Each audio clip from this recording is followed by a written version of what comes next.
अगला क्वेश्चन है कि पावलोव ने मनोविज्ञान के किस सिद्धांत का प्रतिपादन है वो किया। प्रयोगात्मक अनुकूलन, चिरसम्मत अनुकूलन सिद्धांत, अंतर्दृष्टि सूझ। तो जो पावलोव थे इन्होंने चिरसम्मत जो अनुकूलन सिद्धांत का है वो प्रतिपादन है वो किया था। अगला क्वेश्चन है कि व्यक्ति की संवेदना और अभिवृत्ति जानने की सबसे उपयुक्त विधि है वो कौन सी है। निरीक्षण विधि, प्रश्नावली विधि, साक्षात्कार विधि या उपरोक्त सभी। तो संवेदना और अभिवृत्ति को जानने की सबसे महत्वपूर्ण विधि है साक्षात्कार विधि। अगला क्वेश्चन है कि प्रथम मनोवैज्ञानिक प्रयोगशाला जर्मनी में कब स्थापित हुई। तो आप सबको पता है कि 1879 को है वो स्थापित है वो हुई थी। अगला क्वेश्चन है कि शिक्षा मनोविज्ञान वर्तमान में अपने किस स्वरूप में है। बाल्यावस्था, जवानी, शैशवावस्था या फिर किशोरावस्था। तो जो शिक्षा मनोविज्ञान है वर्तमान के अंदर है वो शैशवावस्था के रूप में है, वो इसे विकसित है वो किया गया है। अगला क्वेश्चन है कि मनोविज्ञान अध्ययन की जेनेटिक विधि को अन्य किस नाम से पुकारा जाता है। अनुवांशिकी विधि, विकासात्मक विधि, अंतर्दर्शन विधि या फिर उपरोक्त सभी। तो विकासात्मक विधि के नाम से है वो जाना जाता है। अगला क्वेश्चन है कि ओलपोर्ट के व्यक्तित्व सिद्धांत का उद्भव निम्नलिखित में से किसके पूर्वगामी के रूप में हुआ। मनोविश्लेषण, व्यवहारवाद, मानवतावादी दृष्टिकोण या फिर अस्तित्ववादी। तो मानवतावादी दृष्टिकोण के रूप में है वो हुआ। अगला क्वेश्चन है कि बुद्धि के बहुकारक सिद्धांत के प्रतिपादक है वो कौन थे। तो बुद्धि का जो बहुकारक सिद्धांत थॉर्नडाइक ने है वो दिया। तो अगला क्वेश्चन है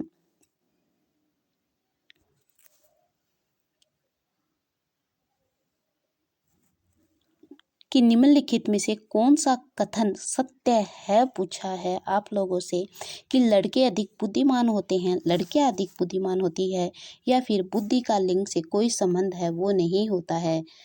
तो सत्य है वो पूछा था। तो बुद्धि का कोई संबंध है वो लिंग से है वो नहीं होता। ना तो लड़के अधिक बुद्धिमान होते हैं और ना ही लड़कियां है वो अधिक बुद्धिमान है वो होती है। अगला क्वेश्चन है कि एक शिक्षिका का भावात्मक बुद्धि लब्धांश ऊंचा होता है, इसका तात्पर्य है वह उच्च बुद्धि वाली है, वह उच्च अनुशासन प्रिय है, वह हास परिहास वाली है या संतुलित व्यवहार वाली है। तो भावात्मक जो बुद्धि लब्धि है वो ऊंची है, इसका मतलब है कि वह संतुलित जो व्यवहार है वो रखती है। अगला क्वेश्चन है कि क्रियात्मक अनुसंधान प्रत्यय का उत्पत्ति स्रोत है। आधुनिक मानव व्यवस्था सिद्धांत, मानव सभ्यता सिद्धांत, प्राचीन मानव व्यवस्था सिद्धांत या उपरोक्त में कोई नहीं। तो क्रियात्मक प्रत्यय की उत्पत्ति है वो आधुनिक मानव व्यवस्था सिद्धांत से है वो हुई है। अगला क्वेश्चन है कि प्रतिभावान बालकों की पहचान करने के लिए हमें सबसे अधिक महत्व है वो किसे देना चाहिए। ये ऑप्शन है समुदाय के विचारों को देना चाहिए, शिक्षक के निर्णय को देना चाहिए या वस्तुनिष्ठ परीक्षा के परिणामों पर है वो बल देना चाहिए। तो सी नंबर ऑप्शन इस क्वेश्चन में राइट हो जाएगा। अगला क्वेश्चन है कि विद्यालय में विद्यार्थियों को कैसे अभिप्रेरित करना उचित है। बताए गए अध्ययन द्वारा, प्रासंगिक अध्ययन द्वारा, गहन अध्ययन द्वारा या फिर सस्वर अधिगम के द्वारा। तो जो अभिप्रेरित है वो सस्वर अधिगम के द्वारा है वो हमें करना चाहिए। अगला क्वेश्चन है कि शारीरिक वृद्धि एवं विकास को है वो क्या कहते हैं। तत्परता, अभिवृत्ति, गतिशीलता या आनुवंशिकता। तो इसे अभिवृद्धि है वो कहा जाता है। अगला क्वेश्चन है कि संकेत अधिगम के अंतर्गत सीखा जाता है वातावरण, मनोदैहिक, पारंपरिक अनुकूलन या फिर मनोविज्ञान। तो संकेत अधिगम को है वो कहा जाता है पारंपरिक अनुकूलन है वो इसको कहा जाता है। अगला क्वेश्चन है कि सीखी हुई बात को स्मरण रखने या पुनः स्मरण करने की असफलता है वो क्या कहलाती है। तो वो कहलाती है विस्मृति। अगला क्वेश्चन है मेस्लो की अभिप्रेरण सिद्धांत को है वो क्या कहते हैं? आवश्यकता का सिद्धांत, शारीरिक सिद्धांत, दृढ़ इच्छा शक्ति का या अंतर्निहित का सिद्धांत, तो इसे कहते हैं आवश्यकता का सिद्धांत है वो इसको जाना जाता है। अगला क्वेश्चन है कि बाह्य अभ्यास के आधार पर व्यक्तित्व का वर्णन कहा जाता है गहन दृष्टिकोण, सतही दृष्टिकोण, मानकीय दृष्टिकोण या फिर प्रेक्षात्मक दृष्टिकोण, तो इसे कहा जाता है सतही दृष्टिकोण। अगला क्वेश्चन है कि इनमें से किस घटक के प्रभाव से शैक्षिक पिछड़ापन उत्पन्न नहीं होगा? ए ऑप्शन है परिवार का खराब सामाजिक आर्थिक स्तर, विद्यालय का शोचनीय शैक्षिक माहौल, परिवार का पेशा या फिर परिवार का शोचनीय भावात्मक वातावरण। तो इस क्वेश्चन में जो राइट आंसर है वो हो जाएगा कि विद्यालय की शोचनीय शैक्षिक माहौल यानी शैक्षिक पिछड़ापन है वो उत्पन्न है वो नहीं करेगा, बाकी ये सभी है वो पिछड़ापन है वो उत्पन्न है वो करेंगे। अगला क्वेश्चन है कि समान आयु वर्ग के संबंध अन्य सहपाठियों से जब किसी छात्र की तुलना की जाती है तो उसमें एक स्पष्ट शैक्षिक कमी दृष्टिगोचर होती है। ऐसे बच्चे हैं वो क्या कहलाते हैं? तो इस टाइप के जो बच्चे हैं उन्हें क्या कहते हैं? तो इन बच्चों को है वो पिछड़ा बालक की श्रेणी के अंदर है वो रखते हैं, यानी समान आयु है और समान शैक्षिक उपलब्धि भी थी इनकी और लेकिन शैक्षिक कमी के कारण है ये पिछड़ गए, तो इन्हें कहते हैं पिछड़ा बालक।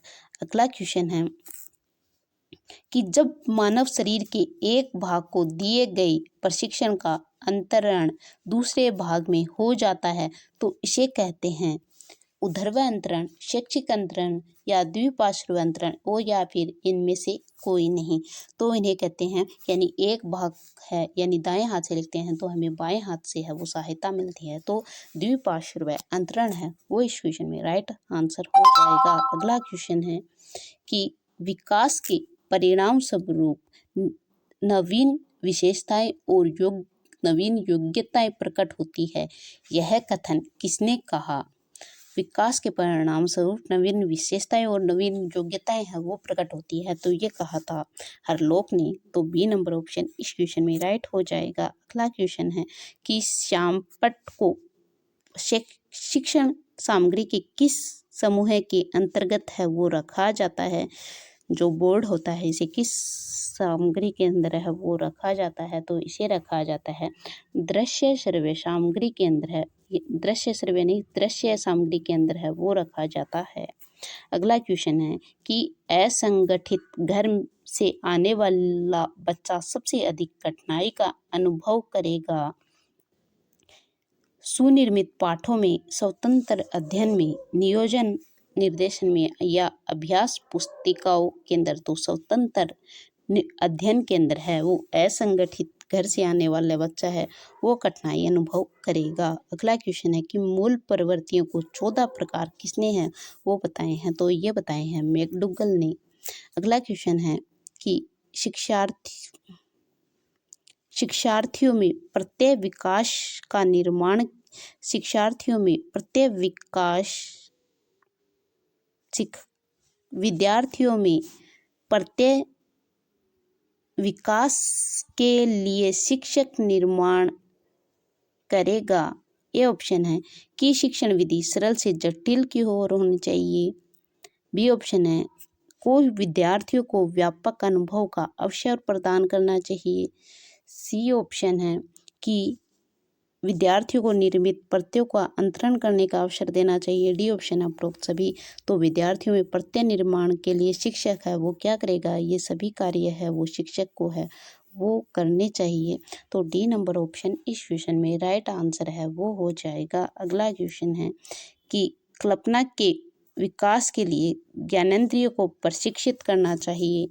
बी ऑप्शन है कहानी सुनानी चाहिए, रचनात्मक प्रवृत्ति के विकास पर ध्यान देना चाहिए और डी ऑप्शन है उपरोक्त सभी।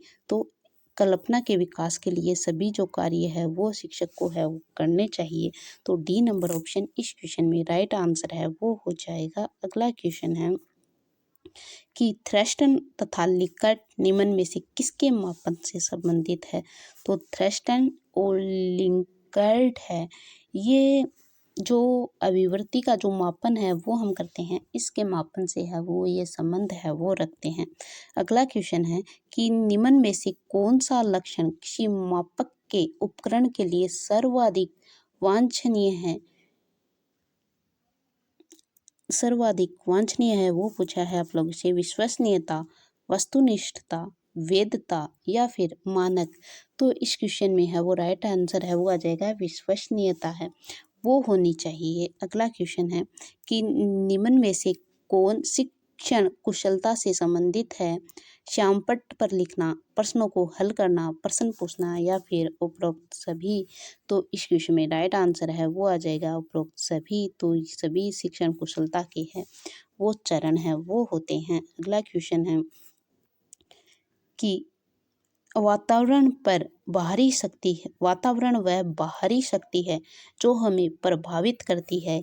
तो ये किसने कहा था। तो हम सबको पता है, ये डेफिनेशन है वो पूछी गई है एग्जाम के अंदर। तो ये कहा था रोस ने। अगला क्वेश्चन है कि निम्नलिखित में से कौन सा बाल विकास का एक सिद्धांत है वो आपसे पूछा है। सभी विकास एक क्रम का पालन करते हैं। बी ऑप्शन है विकास के सभी क्षेत्र महत्वपूर्ण हैं। सी ऑप्शन है सभी विकास परिपक्व एवं अनुभव की अंतःक्रिया का परिणाम है वो होते हैं। और डी ऑप्शन है सभी विकास तथा अधिगम एक समान गति से आगे बढ़ते हैं। तो सभी विकास और अधिगम है वो एक समान गति से है वो आगे है वो बढ़ते हैं। बाकी जो ऑप्शन है वो अपने आप में सही है, लेकिन इसके इस टाइप के क्वेश्चन में हमें बेस्ट ऑप्शन है वो देखना होता है। अगला क्वेश्चन है कि स्मृति का एबिंगहॉस के साथ वही संबंध है जो बुद्धि परीक्षण का, यानी स्मृति का जो एबिंगहॉस के साथ जो संबंध है वो बुद्धि का है, वो परीक्षण का है वो किसके साथ संबंध है। तो बुद्धि परीक्षण है इसका संबंध। ए ऑप्शन है स्टर्न थॉर्नडाइक बिने से है वो होता है इसका संबंध। तो जो बुद्धि परीक्षण का संबंध है वो बिने से है और स्मृति का संबंध एबिंगहॉस से है। तो आप लोगों को याद रखना है, इसमें 2 टॉपिक से है वो हमें सीधा क्वेश्चन है वो पूछ लिया गया है। अगला क्वेश्चन है कि निम्न सिद्धांतों में से कौन बच्चे के बौद्धिक विकास के 4 चरणों संवेदी चालक, पूर्व परिचालन, सुदृढ़ परिचालन एवं औपचारिक परिचालन को चिन्हित करता है। तो आप सबको पता है संवेदी चालक अवस्था, यानी ये इन जो चारों अवस्थाएं हैं वो आप लोगों को बताई है। तो इसके अंदर जीन पियाजे है वो राइट हो जाएगा। अगला क्वेश्चन है कि अधिगम अंतरण का थॉर्नडाइक सिद्धांत कहा जाता है। तो थॉर्नडाइक अधिगम अंतरण का थॉर्नडाइक सिद्धांत है वो किसे कहा जाता है। तो ये कहा जाता है अनुरूप जो तत्वों का सिद्धांत है उसे कहा जाता है। तो इसमें आ जाएगा बी नंबर ऑप्शन। अगला क्वेश्चन है कि 140 से अधिक बुद्धि लब्धि वाले बच्चों को किस श्रेणी में रखा जाता है। तो इसने कहा जाता है प्रतिभाशाली की श्रेणी के अंदर है वो इन्हें रखा गया है। अगला क्वेश्चन है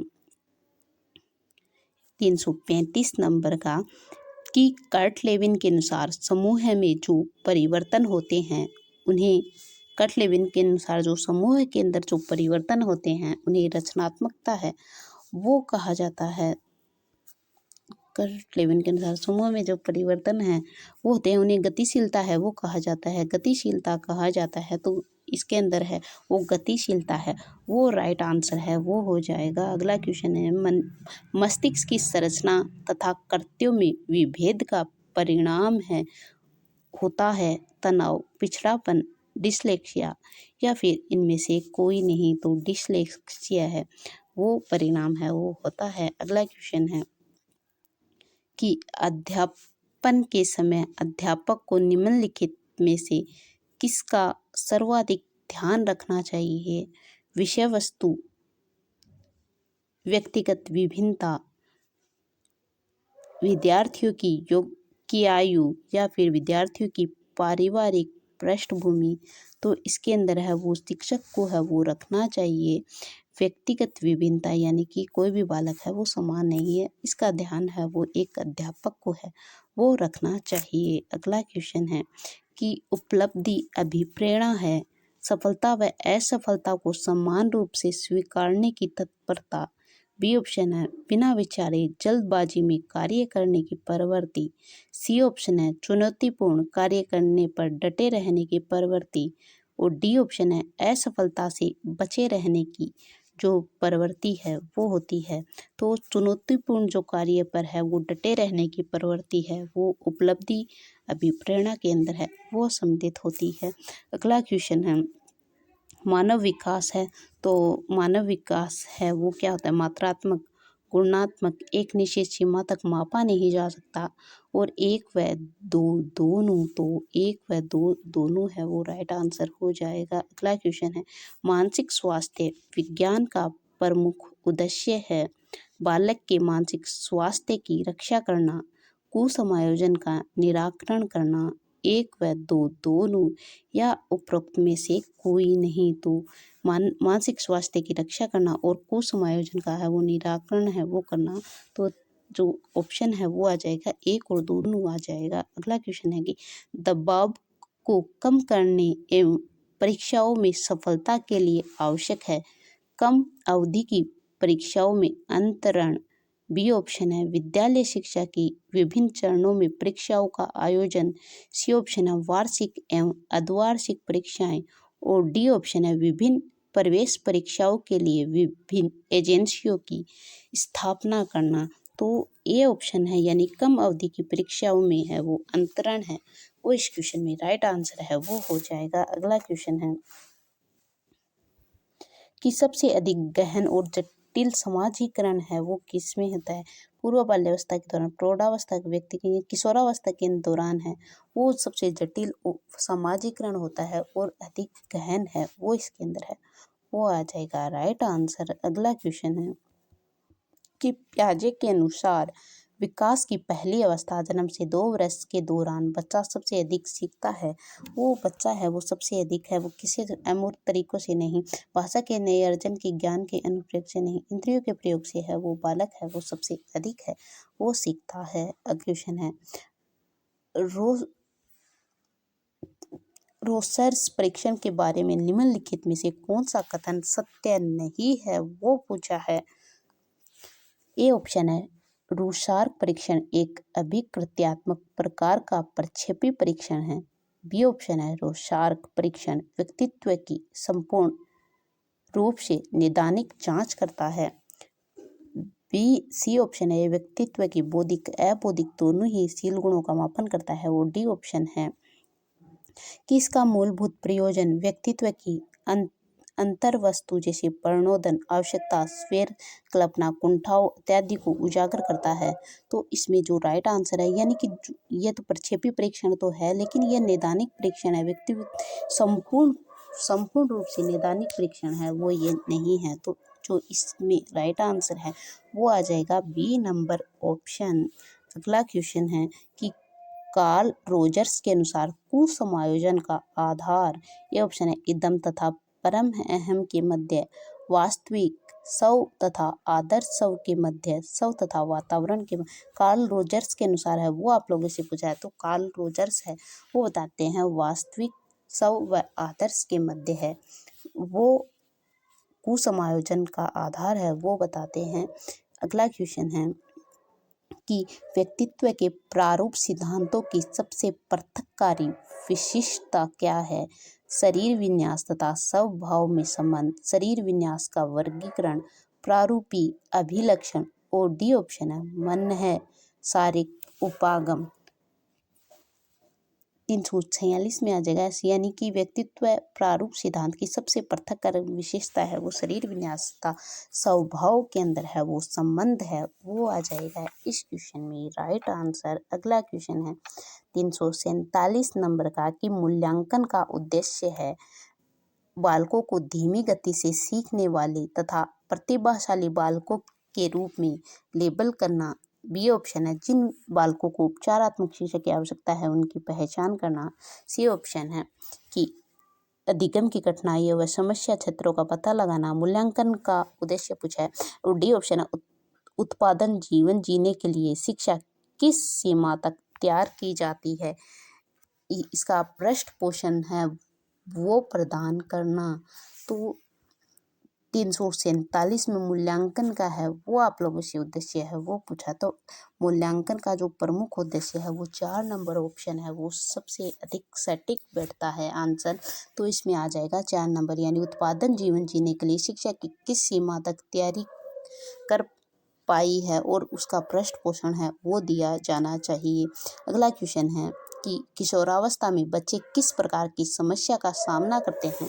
शारीरिक व मानसिक परिवर्तन में समायोजन करना, अपने साथियों से समायोजन करना, अपने माता पिता से या पढ़ाई से समायोजन है वो स्थापित करना। तो अपने जो शारीरिक व मानसिक परिवर्तन है उनमें समायोजन है वो नहीं कर पाते हैं। तो इस टाइप का जो परिवर्तन है वो किशोरावस्था के अंदर है वो काफ़ी समस्या है वो पैदा है वो करता है।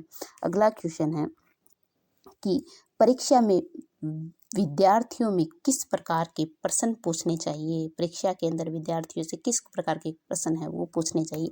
स्मृति व समझ आधारित, वस्तुनिष्ठ एवं विषयगत, समझ एवं अनुप्रयोग आधारित या केवल वस्तुनिष्ठ। तो समझ व प्रयोग के आधार पर है वो शिक्षार्थियों से है वो प्रश्न है वो पूछने चाहिए। अगला क्वेश्चन है 350 नंबर का कि प्राथमिक विद्यालयों के बालकों के लिए निम्न में से किसे बेहतरीन मानते हैं। वीडियो अनुरूपण प्रदर्शन, स्वयं के द्वारा किया गया अनुभव या फिर ये सभी। तो प्राथमिक विद्यालय में बालकों के लिए है वो सबसे अधिक महत्वपूर्ण है वो मानते हैं स्वयं के द्वारा किया गया जो अनुभव है उसके माध्यम से जो बालक हैं वो सबसे अधिक है वो सीखते हैं। तो इस क्वेश्चन में जो राइट आंसर है वो आ जाएगा सी नंबर ऑप्शन। अगला क्वेश्चन है कि हस्तशिल्प की शिक्षा है वो दी जानी चाहिए मंदबुद्धि बालकों को, पिछड़े बालकों को, सामान्य बालकों को या फिर प्रखर बुद्धि बालकों को। तो जो हस्तशिल्प की जो शिक्षा है वो दी जानी चाहिए मंदबुद्धि जो बालक है उनको। अगला क्वेश्चन है कि व्यक्तियों में एक दूसरे से भिन्नता क्यों होती है। वातावरण के प्रभाव के कारण, जन्मजात विशेषताओं के कारण या फिर वंशानुकरण एवं वातावरण के बीच अन्योन्य क्रिया के कारण। तो वातावरण एवं आनुवंशिकता के बीच है वो अन्योन्य क्रिया के कारण है वो इसके अंदर है होती है। तो जो आंसर है वो आ जाएगा 3 नंबर ऑप्शन। तो आज है वो हम यहीं तक है वो क्वेश्चन है वो हम करने वाले हैं। आगे की क्वेश्चन है वो हम कंटिन्यू करेंगे कल। तब तक के लिए आप सभी को है वो धन्यवाद।